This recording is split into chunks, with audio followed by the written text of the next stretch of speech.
Hello everyone, আসসালামু আলাইকুম। আমি আজকে আপনাদের সাথে শেয়ার করব হোটেলের মতো পরোটা রেসিপি। আমরা চাইলেই কিন্তু হোটেলের মতো করে পরোটা বানাতে পারি না। এমনি এমনি কিন্তু আমরা বাসায় অনেক রকমের পরোটাই বানাই, কিন্তু হোটেলের মতো করতে পারি না। তো চলুন আমি আজকে আপনাদেরকে সেই ট্রিক্স অ্যান্ড টিপসটা শেয়ার করব, কিভাবে তারা এত সুন্দর করে পরোটাগুলো বানায়। তো প্রথমে আমি এখানে ময়দা নিয়েছি, অবশ্যই ময়দা নিতে হবে। এখানে আমি 700 গ্রাম পরিমাণ ময়দা নিয়েছি। তারপর পরিমাণ মতো লবণ দিয়েছি এবং 1 থেকে 1.5 টেবিল চামচ পরিমাণ দিয়ে দিচ্ছি চিনি। অবশ্যই চিনিটা দিতে হবে। তারপর এই শুকনো উপকরণগুলোকে একসাথে ভালোভাবে মিশিয়ে নিতে হবে। আমি যেভাবে করছি আপনারাও ঠিক সেভাবেই করবেন, তাহলে আপনাদের পরোটাটাও খুব সুন্দর হবে। তারপরে পানি দিয়ে দিচ্ছি। এখানে কতটুকু পানি লাগবে সেটা আসলে বলা যাচ্ছে না। ময়দাটা যদি শুকনো হয় তাহলে বেশি লাগতে পারে, আর যদি শুকনো বলতে অনেক দিনের পুরনো হয় তখন আপনার পানি বেশি লাগতে পারে, আর যদি নতুন ময়দা হয় তখন কিন্তু পানিটা কম লাগতে পারে।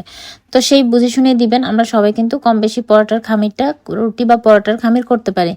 তো খুব ভালোভাবে আমি মেখে একটা ডো তৈরি করে নিয়েছি। খুব বেশি সফট করা যাবে না, কারণ এটা যখন আমরা রেস্টে রাখবো এরপরে কিন্তু সফট হয়ে যাবে। দেখে নিশ্চয় বুঝতে পারছেন যে কতটুকু সফট হয়েছে এটা। তো এখন আমি এটাকে 3 থেকে 4 ঘন্টার জন্য রেস্টে রেখে দিব। 3-4 ঘন্টা পর আমি আবার ফিরে এসেছি। ফিরে এসে এটাকে ভালোভাবে একটু মথে নিচ্ছি। প্রথমে যখন রেস্টে রাখবেন এর আগে কিন্তু প্রায় 10 মিনিটের মতো মথে নেবেন। তো আমি মথামতি করার পরে এখন একটা কর্নফ্লাওয়ার এবং তেলের মিশ্রণ তৈরি করে নিব। আর এটাই হচ্ছে একটা টিপস এবং ট্রিক্স।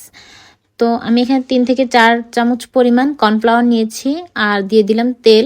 তেলটা কতটুকু লাগবে সেটা আমি দেখিয়ে দিচ্ছি। এটা কিন্তু পরিমাণ মতো বা কতটুকু লাগবে সেটা বলা যাচ্ছে না। আপনি এখানে একটু একটু করে দিবেন আর দেখবেন এটার ঘনত্বটা কীরকম হয়। আর এখানে কিন্তু কর্নফ্লাওয়ার নিতে হবে, আটা কিংবা ময়দা নিলে হবে না। কর্নফ্লাওয়ার নিলে তখন দোকানের মতোই হবে একদম। তো এটাকে ভালোভাবে আমি মিশিয়ে নিচ্ছি। আর এটা দেখুন, এটার ঘনত্বটা ঠিক এরকম। যদি একটু বেশি ঘন মনে হয় তখন সেখানে আরও একটু তেল দিয়ে দিবেন। এখানে কিন্তু পানি দেওয়া যাবে না, তেলই দিতে হবে। তারপর এই মিশ্রণটা হয়ে গেলে আমি এটাকে একটা সাইডে রেখে এবং ময়দাটাকে আমি 2 ভাগে ভাগ করে নিব। একটা ভাগ ঢেকে রাখবো, আরেকটা ভাগকে আমি লেচি আকারে কেটে নিব। 2টা ভাগে কাটবো, তো যেহেতু ময়দাটা একটু বেশি তো আমি অর্ধেক করে তারপরে কেটে নিচ্ছি। আর এটার গোলাগুলো হবে একটু মোটা, নর্মাল যে আমরা রুটি বা পরোটা খাই তার থেকে একটু ভারী হবে। আপনারা হোটেলে খেয়ে থাকলে অবশ্যই বুঝতে পারেন যে ওখানে পরোটাটা কতটুকু মোটা থাকে আর বড় থাকে, সেই অনুযায়ী নিয়ে নেবেন। এটার পুরুত্বটা ঠিক এরকম হয়েছে। তো রুটিটা বেলে নেওয়ার পর এখানে সে কর্নফ্লাওয়ারের মিশ্রণটা আমি দিয়ে দিচ্ছি, যতটুকু লাগে ততটুকু দিয়ে নেবেন। তারপরে উপরে আমি দিয়ে দিচ্ছি একটু পরিমাণ ময়দা ছিটিয়ে দিচ্ছি। অবশ্যই এই কাজগুলো করতে হবে। তারপরে এই 4-5টা কেটে নিব এবং তার মাঝখানে মাঝখানে আরও 4টা কাটা দিব। টোটাল 8টা কাটা দিয়েছি আমি এখানে। দিয়ে আমি এটাকে এভাবে ভাঁজ করে দিব।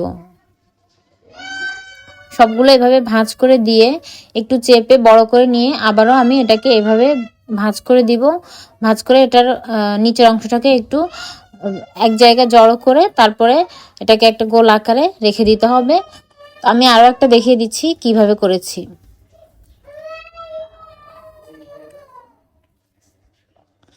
একটার পরে কোনটা দিতে হবে সেটার কোনো আলাদা নিয়ম নেই, একটার পরে যে কোনোটা দিতেই পারেন। তো দেখুন আমি কিভাবে কাজটা করছি, এটা কিন্তু একদমই সহজ। এই তো আমি সবগুলো রেডি করে নিয়েছি। সবগুলো রেডি করার পরে এবার আমি বেলে নিব।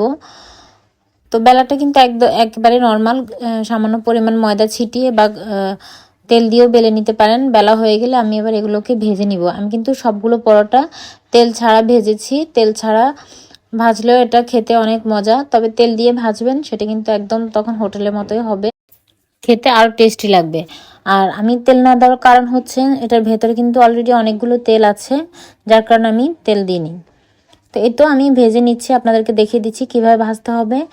প্রথমে পরোটাটা যখন অর্ধেকটা হয়ে যাবে তখন এখানে তেল দিতে হবে। আগে ভাগে কিন্তু তেল দিয়ে পরোটা ভাজবেন না, সেক্ষেত্রে কিন্তু সেটা টেস্ট ভালো আসে না। পরোটা যখন মোটামুটি হয়ে যায় তখনই কিন্তু তেল দেওয়া হয়।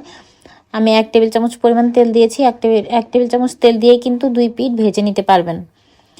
তো সেটা ভেজেছি তেল দিয়ে, আর এটা কিন্তু তেল ছাড়া আমি একটু দেখিয়ে দিচ্ছি। আর দেখুন না, উপরে যেই একটা পোড়া পোড়া কালার এসেছে, হোটেলে কিন্তু ঠিক সেম কালারটাই চলে আসে। আর এগুলোতেও ঠিক সেম কালারটাই এসেছে, একদম হোটেলের মতোই। তো সবগুলো পরোটা ভাজা হয়ে গেছে। তো এখন আমি একটু ছিঁড়ে দেখিয়ে দিচ্ছি। এটা হচ্ছে তেল দেওয়াটা, একেবারে সফট। যখন গরম গরম খাবেন মনে হবে যেন আপনি হোটেলে বসেই খাচ্ছেন। আর এটা হচ্ছে তেল ছাড়াটা। সবগুলো লেয়ার ভাজে ভাজে দেখা যাচ্ছে, সবগুলো লেয়ার খুলে খুলে খেতে পারবেন এরকম একটা পরোটা হয়েছে। তো আমি গার্নিশ করে দিয়েছি আর এটা আমি পরিবেশন করেছি হাঁড়ি কাবাবের সাথে। আর হাঁড়ি কাবাবের রেসিপিটাও আমি নেক্সট টাইম দিয়ে দিব। কেমন লেগেছে আমার রেসিপি? সবাইকে অসংখ্য ধন্যবাদ। আল্লাহ হাফেজ।